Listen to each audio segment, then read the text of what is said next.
Welcome to this first episode of a new series that we are calling Poetry and the Turning World.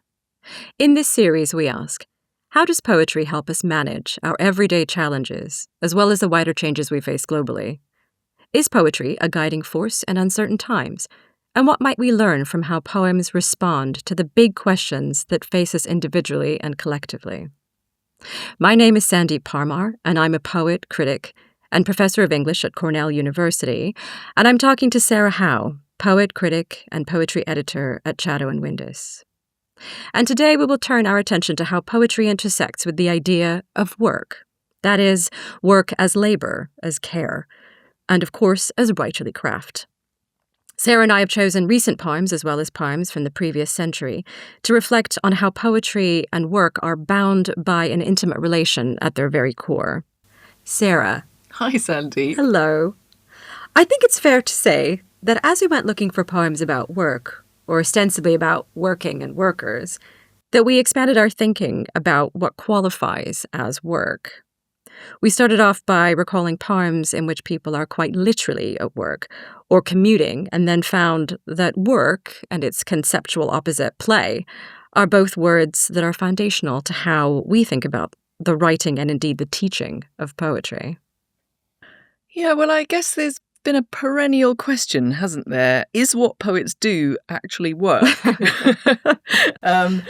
And the way that you introduced us, Sandeep, I guess you gave us the appellation poet, but also the various other day jobs that are attached to our names. The German poet Des Grünbein has a lovely essay where he reflects on the sorts of questions that poets are often asked by curious publics. And the first of them is, can you make a living at that? And he talks about the various alibis that poets give, like, I'm a reviewer, I'm a university professor, I'm a critic, to make us look like we're gainfully doing something the rest of the time. And I suppose these days poets can sort of make a living writing poetry, but you're right, they have to have something that's sort of poetry adjacent in some way, whether that's teaching. But certainly over the last 100 years, poets have generally had other jobs. I think it's fair to say. Famously, of course, Eliot was a banker. Yeah, in the basement at Lloyd's, wasn't he? That's right. Writing poems on his lunch break. That's right. William Carlos Williams was a doctor. Frank O'Hara was a curator at MoMA and indeed wrote poems on his lunch break, which were his lunch poems. And so this sort of interrelationship between leisure, play, being a professional poet is something that feels fairly recent in the sort of story of poetry. And I suppose partly this arises from the professionalization of poetry. Poets coming into the university as a space, we were thinking about the trajectory of that. And one point of origin, I suppose, is the invention of the writing workshop, an idea that began in Iowa in the 1930s, right? So poets become professors and come into the university as teachers. But it's maybe salient that the metaphor they reached for was that of the workshop. Like, what sort of work is done in a poetry workshop? This pedagogical space where I suppose traditionally a poem or a piece of writing would be laid on the table and everyone would lay into it. Well, I suppose the idea being that you bring something to a poetry workshop, and our listeners may not be familiar with this particular model, but it is really literally a table around which you sit with your cohort of other poets. And these happen across the United States and now across England somewhat belatedly. The program in Iowa begins in the 30s, I think. And the programs, creative writing programs in the UK started in the 1970s with the University of East Anglia and have now proliferated across. But these sort of spaces where you bring a poem with the expectation, not that it's going to be laid into necessarily, but that it's going to be whittled down. It's almost like you've brought something that is imperfect for the purposes of crafting it collaboratively into something that is a more perfect version, perhaps, of what you brought. And that there are tools that might be involved in that process, and the whole thing is somehow tinged with the artisanal. Maybe we'll come back to the workshop, but this idea of the poet possessing tools to work with makes me think of maybe the most famous poem that touches on work and the work that poets do of the last century, which would, of course, be Seamus Heaney's Digging, a poem that many of our listeners might have encountered first in school. And the idea that Heaney, 2 generations on from his grandfather, cutting more turf in a day than any other man on Toner's Bog, sits at his desk with his pen. But I suppose it's the exaltation of the skill and the strength and the endurance of those ancestral labourers that makes that last line of the poem where Heaney says, "The squat pen rests, I'll dig with it." Of course, the pen is resting against his finger, but I think there's also maybe just a tinge of the sense that he is sedentary. He's at rest. He's still compared to the frenetic movement of working a field.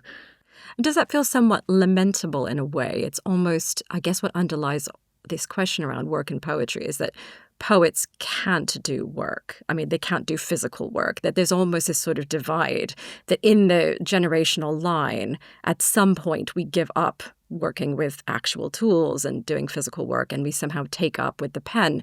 And that these things, I guess with the assumption that poets and writing poetry is a leisure activity, that one can almost only harken back to thinking about work as at a remove in some ways. Another poem that came to our mind was Basil Bunting's What the Chairman Told Tom. We actually initially wondered if that Tom was Tom Eliot, didn't we? It turns out to be, it was Tom Pickard, another late modernist poet, like Bunting himself. But that poem, it's a monologue in the voice of the chairman, and he says such bon mots as, "Poetry, it's a hobby. I run model trains. Mr. Shaw there breeds pigeons. It's not work. You don't sweat. Nobody pays for it." And nobody does pay for poetry, actually. Nobody does pay for it. Do we sweat? That's a good question. Yeah, and then he continues, "How could I look a bus conductor in the face if I paid you £12? So, I mean, what is produced when the poet does work? What is produced by the workshop? There's a rather interesting critic of the workshop, Matthew Salesses, who talks about the standardization of that form of pedagogy. Could you say something more? Yeah, I mean, creative writing pedagogy is certainly something that I think has emerged from the workshop model. And it's this idea that there is a standardized way, or there's a kind of homogenous way of potentially creating this crafted object, this object that goes through various forms of scrutiny. But the downside, or perhaps the dark side of this, in Salesses' thinking and of thinking of others who are critical of the creative writing workshop, is that it creates a kind of homogeneity of voice and experience. And the problem with that, I suppose, particularly from the perspective of writers of color or writers who are not middle class, is that what comes out of creative writing programs and then is published as poems and held up as artifacts of value are those experiences or coming from those places where poets have perhaps similar experiences. So the universalizing of poetry, or the kind of the lyric voice of what we think of when we think of poetry, ends up being something that perhaps is not as ethnically or kind of diverse in other ways. So critics of this model perhaps would want that there's not so much a kind of a sense that there is one way to write poetry, but actually that there are many ways, and that as poetry is being produced and then being kind of promoted, that the diversity of those who hopefully are in the workshop space, and this, of course, is also a critique, that there are people in that space who are also from very similar backgrounds. So it's really a hope about what poetry can achieve in the world, and how poets work differently, actually. As what's been called the program era in the history of writing teaching has advanced, we've maybe moved away from this dream of the poetry workshop as this artisanal space of chisels and lathes, to what starts to look more like a production line where Absolutely. poets are churned out in this identikit. And I suppose one other critique of that, indeed, that idea of the kind of the factory or the production line comes from what we would sort of see as the opposite to the mainstream, the avant-garde, or those poets who are kind of ideologically opposed to capitalism and to its processes having anything to do with the production of poetry, and who sort of valorize the idea of play or playfulness more in their work, and ephemerality, and sort of the ways in which poetry isn't meant to be this product that comes off the production line. And I like the idea of play as a kind of opposing force to work, but one also hopes perhaps that those things can be brought together as well. A more optimistic counter to this rather pessimistic view of the workshop comes up in Mary Jean Chan's 2023 Faber collection, Bright Fear.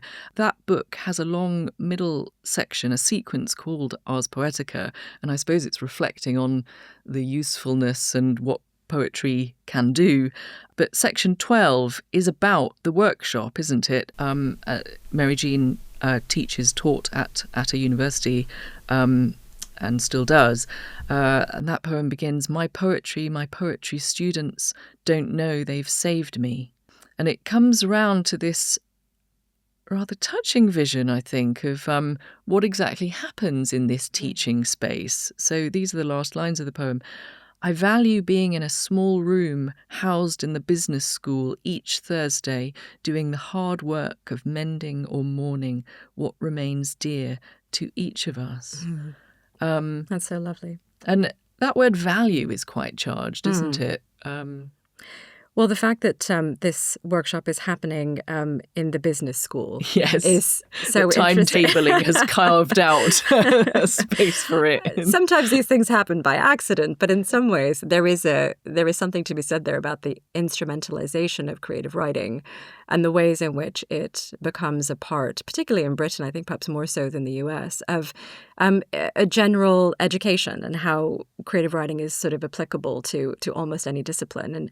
And there is an argument, I think, a legitimate argument for that. But we have here possibly poetry being used in some way in service of business, of capitalism as well. So it's an interesting line. But also a vision of poetry as effective labour, but also the importance of that to this group that comes together, and something almost religious seems to happen in this space, doesn't it? That saving that happens, and the mending or mourning that is the hard work. I suppose there's all sorts of mending, but it does make me think of sort of women's needlework and the sort of traditional denigration of craft next to fine art, maybe. This is perhaps a more modest sort of work, even, that it's not creating the artifact, it's repairing or restoring it. Absolutely. And there's also this sort of, I guess we forget, there's different kinds of work happening in these rooms. There's the work of the teacher, of the professor, who is doing this mending and mourning or leading. But there's also, of course, the work that's collaboratively and collectively happening in the way that mourning is a collaborative or collective act. Too, it does feel it's moving the idea of work from the profession or the professional context into something, I think, as you rightly say, almost kind of religious, or sort of almost like a vocation. And poets have notoriously, I think, teetered on the edge of feeling, rightly or wrongly, that the work that they do is a kind of higher vocation to a certain extent as well. And the intersection between the poet and the priest and all of these things, like we could think about that as a form of labor. But you're right also that this is a kind of domestic almost space too, isn't it? The mending, the idea of labor as something that is given to women in particular, of a certain kind that is more collaborative, that is something that feels not attributable to one person, but actually something that is communal at the same time. We're going to think quite a lot today about effective labour, aren't we, across the three poems that we want to examine closely? Yes. So shall we begin by looking at Valzhyna Mort's poem, Factory of Tears? Factory of Tears is the title poem from her breakthrough collection, which was translated into English by Franz and Elizabeth Wright from the original Belarusian. Mort was born in Minsk in Belarus, which at the time was part of the Soviet Union up until about 1991, I think. For many years, she has lived in the United States, and she wrote 2 subsequent collections, Collected Body and the recent prize-winning book, Music for the Dead and Resurrected. And both of those books, interestingly, were written in English. And across Valzhyna Mort's work, there's a real rootedness in history, in family, in intergenerational violence, and of course, a thinking about the aftermath of the fall of the Soviet Union. There's also a kind of a wonderful surreality about her writing and a kind of unforgiving precision of language at times, and I think we'll hear that when we hear Valzhyna reading the poem. But there's also this sort of musical element throughout the work, and that really comes through, I think, in the use of repetition and the ways in which repetition, particularly not necessarily just of words, but of a sort of structural repetition occurs. And that repetition has a lot to do with thinking around memory and thinking around trauma, something that this poem also has something to say about. And I think really the poem offers a sort of remarkable insight into emotional labor. So thinking again, back to Mary Jean Chan's poem about the use of affective labor as thinking through this model of the factory. So we're fortunate enough to have Valzhyna reading her own poem, which we can listen to now. This is Valzhyna Mort reading Factory of Tears. And once again, according to the annual report, the highest productivity results were achieved by the Factory of Tears. While the Department of Transportation was breaking heels, while the Department of Heart Affairs was beating hysterically, the Factory of Tears was working night shifts, setting new records even on holidays. While the food refinery station was trying to digest another catastrophe, the Factory of Tears adopted a new, economically advantageous technology of recycling the waste of the past, memories mostly. The pictures of the employees of the year were placed on the wall of tears. I am a recipient of workers' comp from the heroic Factory of Tears. I have calluses on my eyes. I have compound fractures on my cheeks. I receive my wages with a product I manufacture, and I'm happy with what I have. So Belarus under Lukashenko remains a rather repressive space for its artists, and I believe Mort has contemporaries and friends who have been imprisoned by the present regime. And it's rather striking, isn't it? This technocrat speak, this management lingo that of propaganda that the poem turns to, and it makes me think of the way that irony has often worked as a form of subversion, hasn't it, in authoritarian environments, that sort of double coding and deniability it gives you. But Sandeep, I'm really interested in the wry humour of this poem. I mean, even just right from the beginning, and once again, according to the annual report, you can almost hear the sort of the kind of slight mockery there, but also the sort of the kind of manufactured positivity that something like that is kind of trying to convey. And I think you're right, that it's sort of management speak there at the beginning and sort of setting people up to compete for this prize. But then we sort of always know somehow that it is the most hit upon, the most sort of those under the most difficulty who are going to persevere. What I found really interesting about the tone, I think you're right, and the voice there is that at the beginning, I had the impression that the poem was speaking from the perspective of the kind of managerial sort of figure here. But by the end, when There's that turn, isn't there, in the last stanza? When the I comes in, I am a recipient, and you realize, almost to kind of your horror, that actually who we thought was in charge is someone who is also, who is perhaps the most sad or the one who has cried the hardest of them all, who is then exacting this sort of violence, really, of work on others. And that is a really magnificent, I think, turn in the poem. And I'm happy with what I have, which is where the irony, of course, comes in. There's something I almost laughed out loud when you read the line about the Department of Heart Affairs. This conceit, which is the absurd conjunction of this sort of bureaucratic civil service state-operated apparatus of government with the most private and the most intimate parts of people's lives. But I suppose that is a reality of many such regimes, isn't it? That sort of intrusion and level of control. That you don't even own your own tears. Yes, I think that's probably one of the points here. And I return again really to that line of the recycling the wastes of past memories mostly. And I think that there's two sides of this really. There's a kind of the individual who is crying, who is kind of, whether that's mourning or whether that's just a kind of accumulated sadness from one's kind of everyday conditions. But there's also this sense that these tears are being produced and poured into a story that is not just the individual story. And, going back to what you were saying there about Belarus and being under dictatorship, that there is, I think, in the eyes of states, particularly a state like Belarus, which we don't know a great deal about generally, I think. And we hear more about it perhaps now with the war with Ukraine and Russia. But there's a kind of sense of wanting to create a distinct identity for this nation in the aftermath of the fall of the Soviet Union. And Belarus's national story certainly isn't one of one hopes, or one would think it shouldn't be one of tears, but that appears to be what the poet is trying to tell us, that this story is both individual and a national one as well.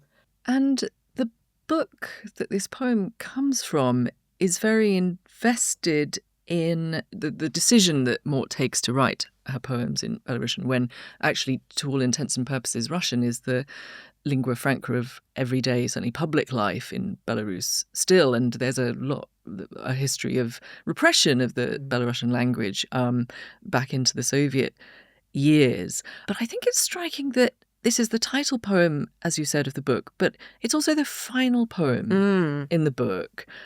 So it has sort of the last word, almost like an envoy, or it closes the door on everything that's gone before. Yeah, I wonder what that makes us think then about the voice, because the idea here being that the I is kind of where we end, but the I is not individual. It is a kind of almost collectivized I.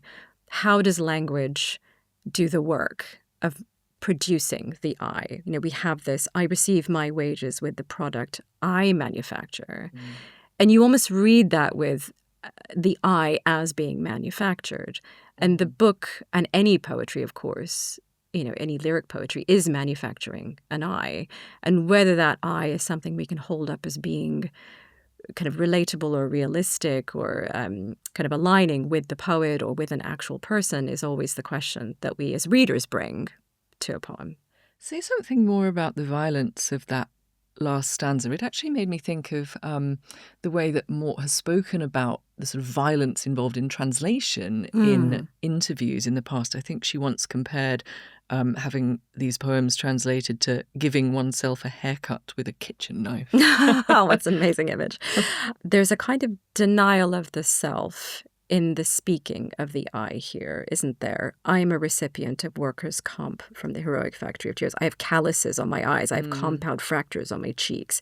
It's almost as though these acts of violence that one is sort of actually creating for oneself. The crying is being manufactured by the body, but it is creating violence onto the self. So we see this kind of injury, I suppose is the way to put it, that becomes, in a sense, a kind of badge, almost a sort of an example of heroism, that if one can be made an example of in this way, if one can have their picture, Employee of the Year on the Wall of Tears, that one has kind of achieved something, is in itself a sort of something to be valorized. And yet it is, of course, the destruction of the self at the same time. And I think that's where the violence is really fascinating, because fundamentally we ask ourselves, I guess, this question when we approach Mort's work, perhaps, which is how much has the individual been allowed to be an individual? What does that mean? How do we quantify, or how do we think about what the individual voice is. And here it's almost as though Mort is sort of saying that this is not really possible or even necessarily something that one wants. I was really struck by that line, "I have calluses on my eyes," which sort of takes a sharp turn away from realism, doesn't it? In the sense that you would have calluses on your fingers, conceivably, but not on your eyes, except that the grotesqueness of that image is almost turning seeing or witnessing, we might even say, into a kind of labour. I wondered how far the sort of manufacturing or the replication in an endless, inescapable loop of trauma envisaged in this poem, how much this is speaking to the movement that Mort is making at this point in her career to turn towards audiences and readers in the West, in Europe and in America. That is part of this a reflection on a poet moving into exile and sort of commodifying themselves in a way? It's a very good question because, I suppose the poet, we know from their biography, is the product of a creative writing master's program. I suppose in a way it's partly thinking about the audience and about having to represent a very particular viewpoint for an audience that is largely unfamiliar, as you say. But I think it's also the expectation to reproduce pain, that actually the poet's job is to take pain and produce it and take trauma, and the work there really is in trying to turn it into something that is digestible, that is consumable for an audience. And that I think speaks back to our kind of thinking around publishing, around workshops, and about the factory as a space for poetry as well as for tears.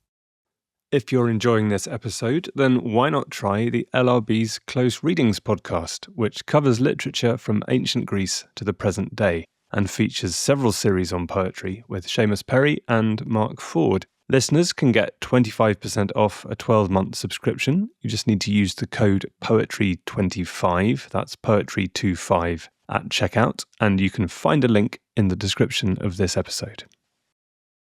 Thinking about factories, it's a good point perhaps to turn to our next poem, which was first published in the London Review of Books, comes from the archive online. It was published in 1993 and later republished as part of the poet Robert Crawford's book, Masculinity.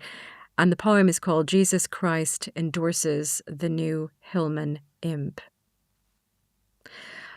I was in our works canteen when a call came over the tannoy to watch him endorse the new car. As he bent and touched it, he said, "This product will save your area for another decade. It will be loved equally by U.S. management and families whom its air-cooled rear engine will power to school. I'm saying this that you may take pride in your work." Nervous execs whooshed him away for a photo session.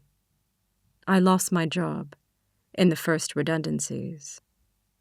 Does the daffodil have an income allocation model? Will the company keep you safe in a world downturn? Will you see this factory leveled?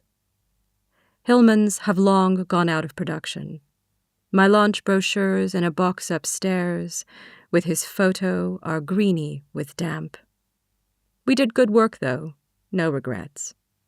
It was true what he said, standing up, endorsing the new Hillman Imp. I've become very fond of this poem over the last fortnight, having never really paid that much attention to it before, including on my first reading back in the day of Masculinity, which was Crawford's third book, I think. Came out in 1996, so a few years after this poem first appeared in the magazine. This poem is a sort of little capsule of social history, isn't it? A window into a particular moment. And in that sense, the poem is a bit like that archival box with the brochures in it, greening up in the attic. Some biographical sleuthing on our part revealed that Robert Crawford did actually himself work for a period before his poeting and academicing days at the Linwood car factory up in Scotland, close to Paisley, which is not to say that the speaker of this poem is necessarily or directly a cipher of Crawford's. It might be a monologue in the voice of another worker, but there is a sort of fascinating mythology of this sparky little car, the Hillman Imp, that emerges here. It is really a cute little car too. I mean, if you look at the photos, it does look kind of impish. Yeah, absolutely. One assumes that Jesus Christ did not appear at this plant, but there was certainly... it does seem that the Duke of Edinburgh did, though, didn't he? He was there for the opening of it in 63. And he drove the Hillman Imp to Glasgow Airport, apparently, as well. Yes. There are some amazing films online about this car company. But I was interested in this poem for lots of reasons, but it did immediately bring to mind Philip Larkin's poem, Mr. Bleaney. And this sort of character of Bleaney who, works at the bodies and then is moved, and this very sad life that Bleaney has, which is, extremely kind of, temporally, not impermanent, I guess, would be one way of thinking about it, but that he is sort of like a piece of the car. He is this incomplete. He is just the kind of shell of a person. And also, I suppose, made me think about certain parts of Britain and indeed of America as well, where whole communities are brought together by work around this car, around a cars in general, and how it's often not the whole car, but only some of the car. And in fact, in this factory in Linwood, it was only part of the car that was being manufactured. And there were bits, I think, coming from elsewhere, which made the production perhaps a little bit challenging. So we sort of have this detachment from work, as well as this very strong emotional attachment to the product at the same time, which I think is part of the ambivalence as well of the poem too, which is quite interesting in the works. Larkin said in a letter, didn't he, that he chose the bodies as the nickname for the factory where Mr. Bleaney works because of its ominous, deathly overtones, though I suppose it probably reflects the fact that the chassis or the body of the car was what Bleaney was working away on.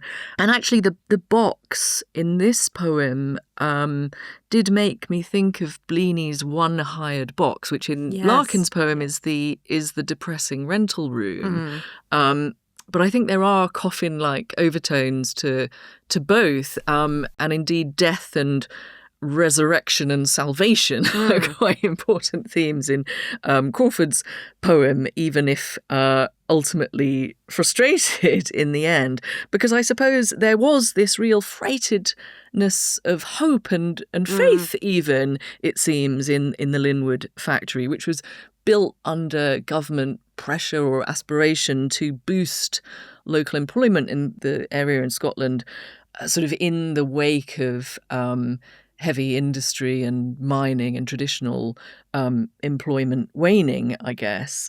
And it would seem like these cars were innovative in some ways, even if they were plagued with reliability issues, it would also seem. Which does make me wonder how ironic the last passages of the poem are, the "we did good work though, no regrets."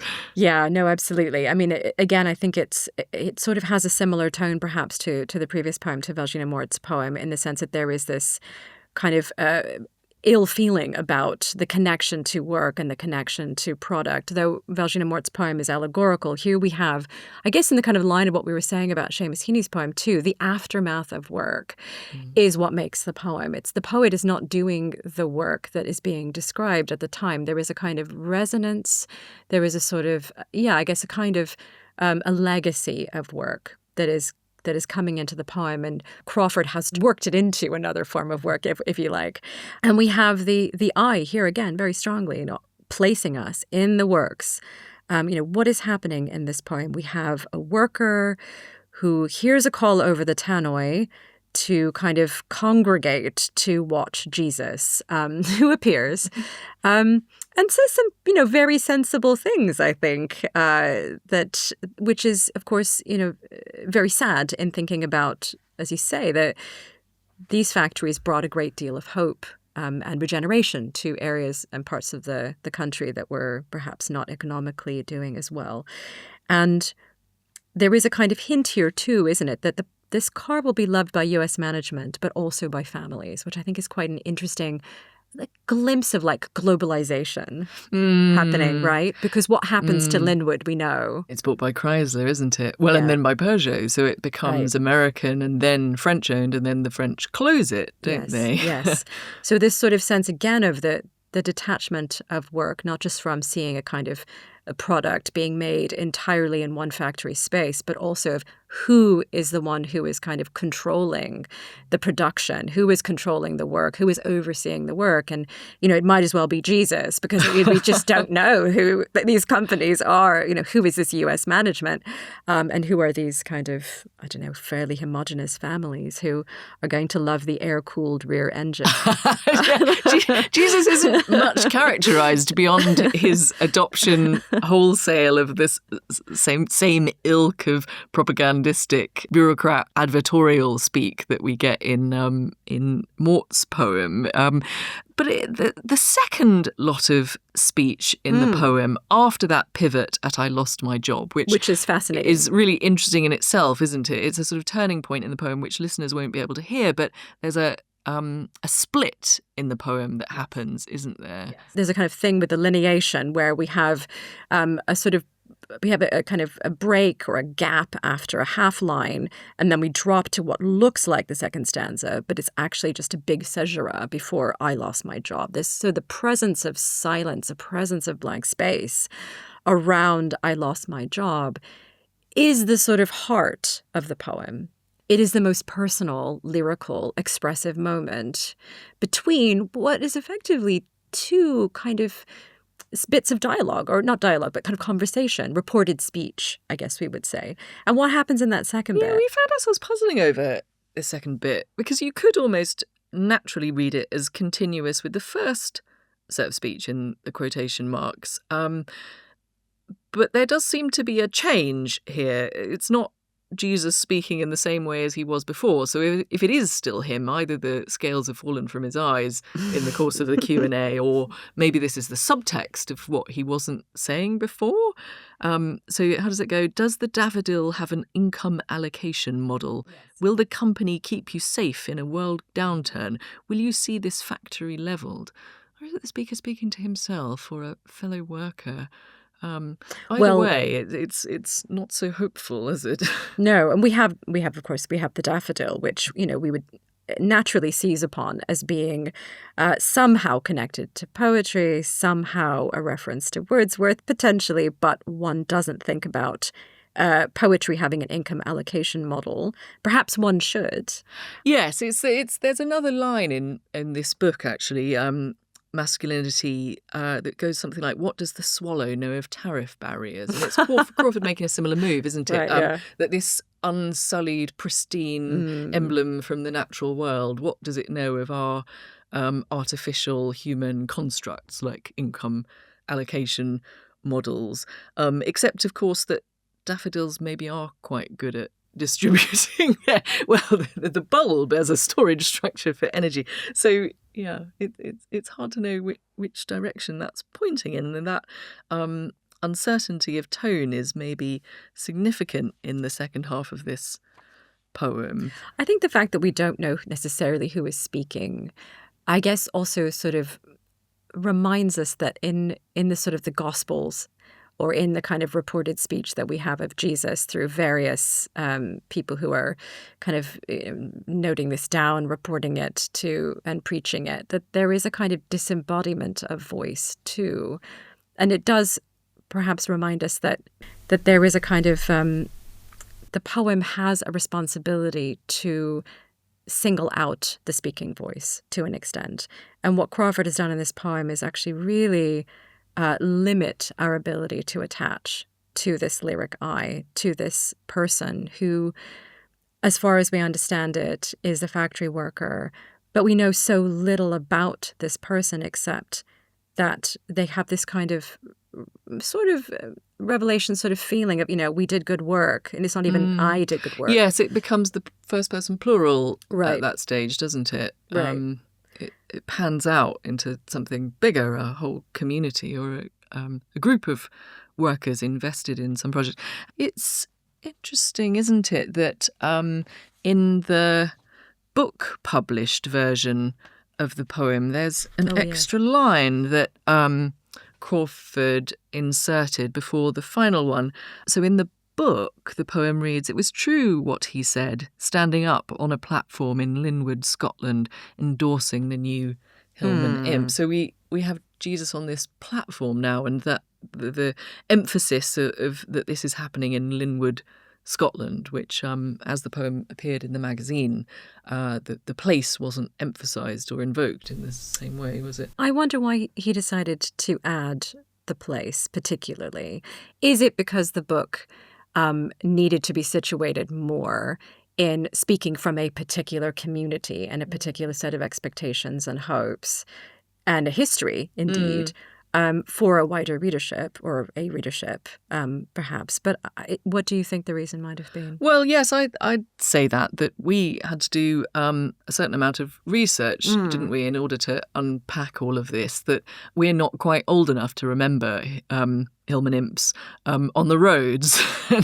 It does various things, doesn't it? So it puts Jesus on this platform, which maybe has something of the pulpit, but also the ecce homo to it. And it makes it a story about Scotland too. Yeah. That I think we'll see this with all three of the poems, that the work or the place of work seems to be standing as a microcosm for a bigger national dynamic, doesn't it? Yeah, absolutely. And there's a sort of, I guess, in all of this, Jesus might actually save everyone. I mean, that is the sort of hope.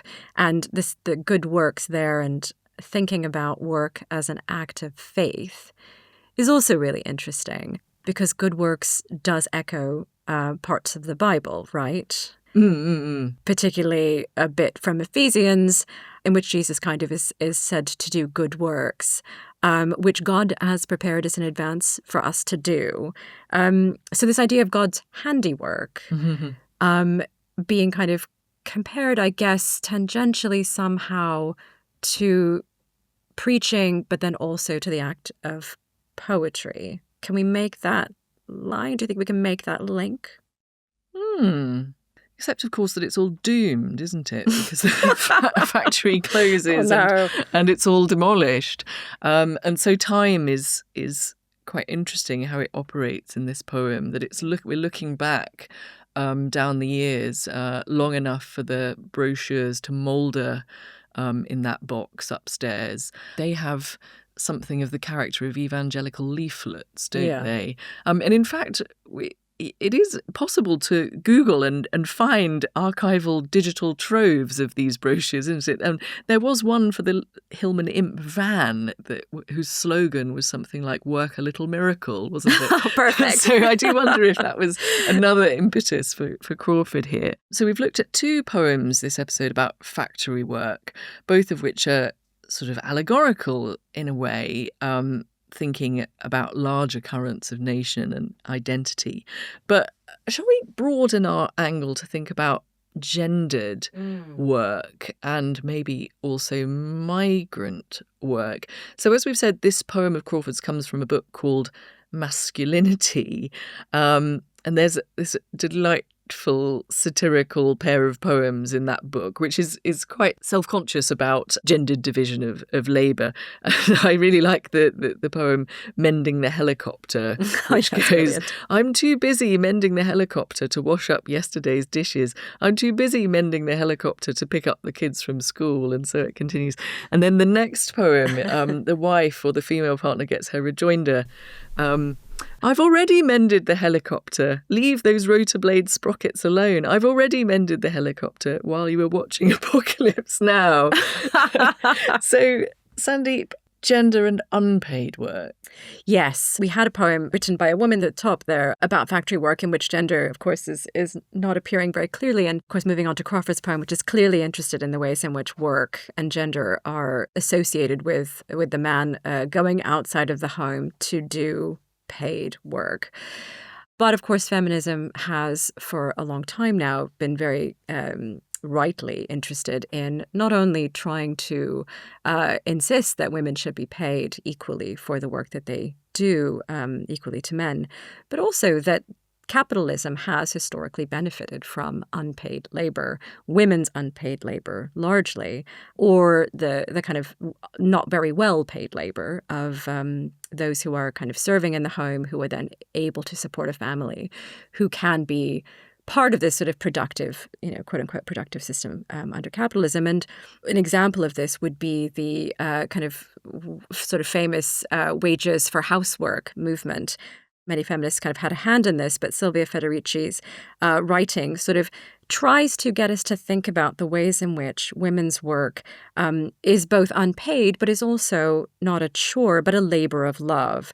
So thinking about the connection really between care and love and work in the realm of gender, which I suppose the hope there for the wages for housework movement and also for feminism is to try and recognize that without the unacknowledged labor of particularly women as mothers, as carers, etc., the system that we all benefit from kind of economically, more or less in some ways and generally unequal ways, would not be possible. So I think that in thinking about gender and work, we ought to broaden our thinking around forms of work that involve not just kind of affective labor in a remunerated way, but also in a way that feels kind of either unremunerated or perhaps even precariously remunerated, which I think is where we're going next, potentially. We've chosen as our last poem for this episode an extract from a longer piece by the Filipina poet Romalyn Ante, who's now based in the UK. Romalyn was one of the so-called left-behind children. Her mother was herself a migrant worker, came to the UK to work in the NHS as a nurse for many years. So Romalyn grew up in the care of her grandparents back in the Philippines. And then when she was a teenager, came here to finish her education and then herself began to work as a nurse in the NHS. And so this book, Agamat, Agamat is the Tagalog word for an amulet or talisman, and we'll come back to this idea of protective magic.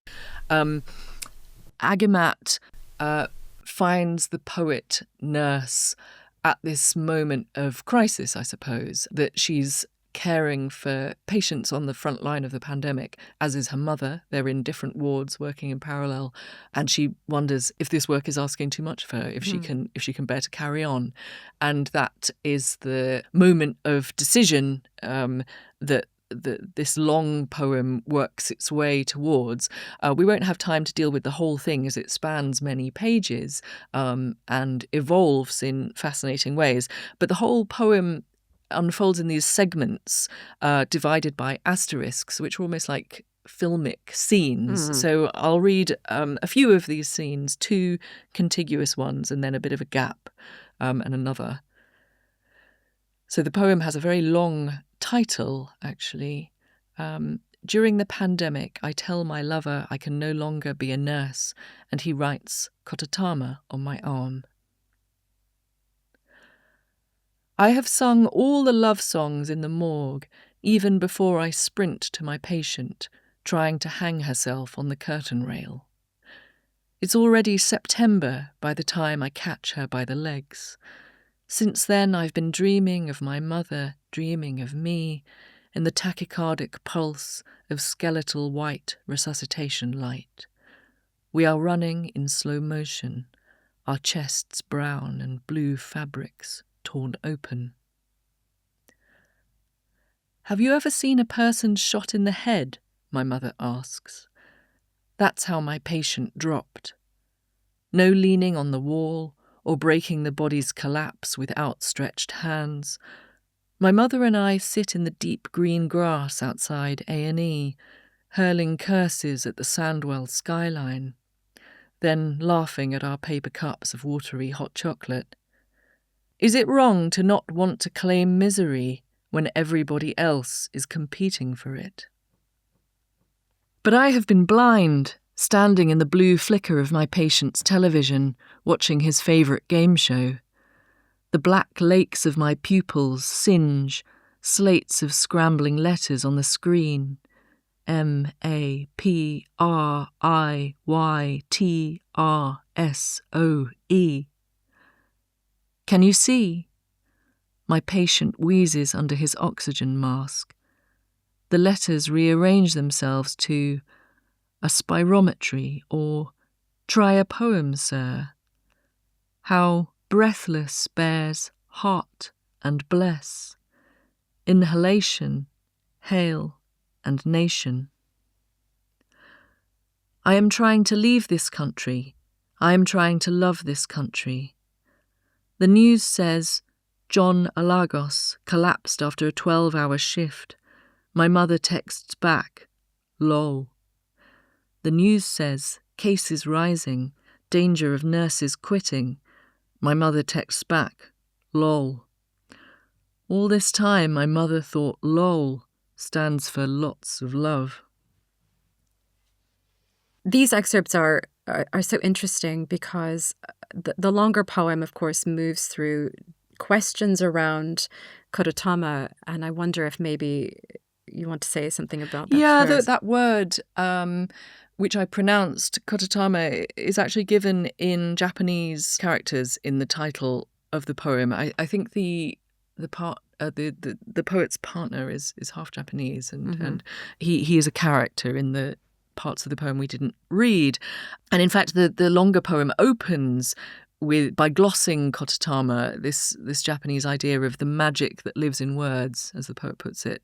And those two characters, I think, are the ones for word and for soul.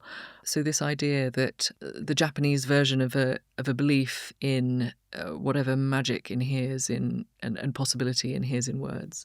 And I think that aligns with the sorts of magical thinking that exist in the larger book, Agamat. This idea of wanting to be able to offer loved ones a talisman to protect them, which becomes especially urgent and poignant in the pandemic when everyone, but especially maybe frontline healthcare workers, were so vulnerable to illness and death. Yeah, absolutely. I mean, there's sort of with Kototama, there's the magic of words and the magic in words, which is the poet harnesses in various ways here.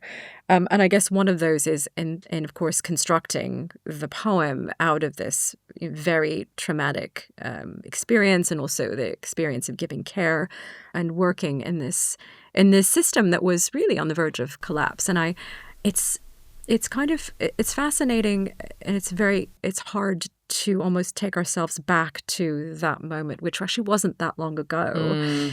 We've blanked it out. We've blanked it out. We've repressed it. But it's really, it's an opportunity for us, I guess, to think about perhaps how work changed as well in this moment. I mean, there was obviously working from home, and none of us were working. I mean, I don't know about you, but we sort of thought about it, but actually we were just worried about dying. But of course, those of us who were working at great personal risk. And Romalyn Ante is really talking about that, and how work then became this heroic act because people who were working to keep things running so the rest of us could stay home and care for children or whatever it was we were doing, or, et cetera, et cetera. So it's fascinating that poetry as work, and then the work that makes the poetry, again, have this very interesting relationship. There are over 40,000 Filipinos working in the NHS. Wow. I think they're the third most populous group in the health service. And there are hundreds of thousands more working in other health services in countries around the globe. So the odds of one of us being treated by a Filipino healthcare worker at some point in our lives is extremely high. One of the larger ironies that comes out across the book is the horrible surge in anti-Asian, anti-East Asian racism that coincides with the pandemic as the Chinese virus.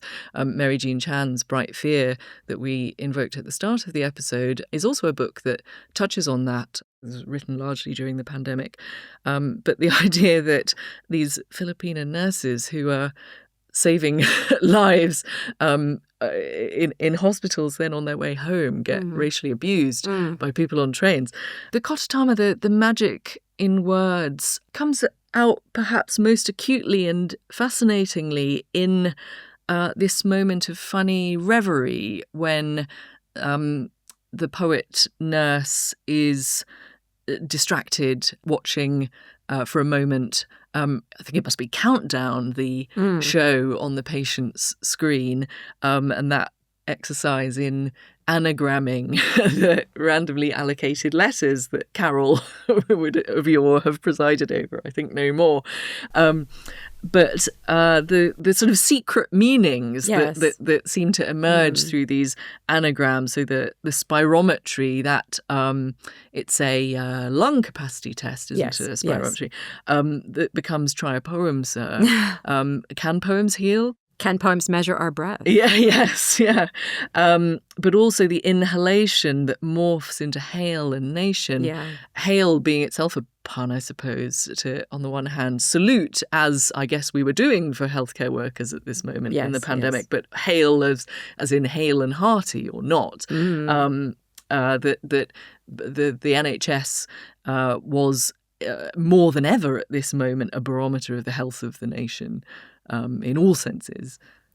And there was a lot of anxiety, of course, about, it comes across very much so in the poem, in the lines, I am trying to leave this country, I'm trying to love this country, where words are magically, changing into another. And in this kind of parallel structure, leave and love, there's so much I think we could draw out of that, but just thinking about, again, the racism that was faced, particularly by healthcare workers from East Asia at the time, but how love, and the quote where you begin from quoting the poem is, "I have sung all the love songs in the morgue," that there is both kind of caring as work, but there is also the sort of overseeing of dying, which is happening too, and that the poet as a nurse is kind of both the bringer, hopefully, of life, but also the singer of dirges and laments. And that is interestingly paired here with the relationship to the mother. Who is a nurse too, but what do we think is happening with the mother here in the poem? I'm really interested in that. Yeah, they're supporting each other, aren't they? But I suppose it's maybe that the anxiety for the mother, which is not explicitly stated, and vice versa, it becomes somehow even more intensely poignant, that the nurses, both of them, are selflessly not worrying about themselves, but are presumably worrying about the other and their patients. I said that the poem was filmic, and I think that section you've just pointed us to is very interesting in the way that it plays with time and fast forward and rewind, the sprinting to the patient, but then it's already September, so that sprint becomes a marathon over months, doesn't it? Almost like the way a film might slow-mo a moment, and then we have running in slow motion later, so this sense of time surreally dilating. Yeah, I think that the dreaming of my mother dreaming of me very much does speak to this disorientation of time. And I guess that's an experience that many of us had with the pandemic, in that time is marked by work, partly, right? By toil, sometimes, I guess, by productivity in other ways. And that for nurses in this moment where there's so much overwhelm, one wonders how healthcare workers felt the time was being marked by work in a way that was absolutely unnatural. And you see it there, don't you? And the news says John Alagos collapsed after a 12-hour shift.